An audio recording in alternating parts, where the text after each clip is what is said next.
అశాంతికి కారణమేమి, మరి దాని నివారణ ఏమి?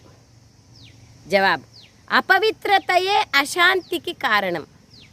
ఇప్పుడు భగవంతుడైన తండ్రితో మేము పవిత్రంగా అయ్యి పవిత్ర ప్రపంచాన్ని తయారు చేస్తాం, మేము శుద్ధమైన దృష్టిని ఉంచుతాం, అశుద్ధంగా కాము అని ప్రతిజ్ఞ చేయండి. అప్పుడు అశాంతి దూరం అవుతుంది. శాంతి స్థాపన కోసం నిమిత్తంగా అయిన పిల్లలైన మీరు ఎప్పుడూ అశాంతిని వ్యాపింప చెయ్యకూడదు. మీరు శాంతిగా ఉండాలి, మాయకు దాసులుగా అవ్వకూడదు.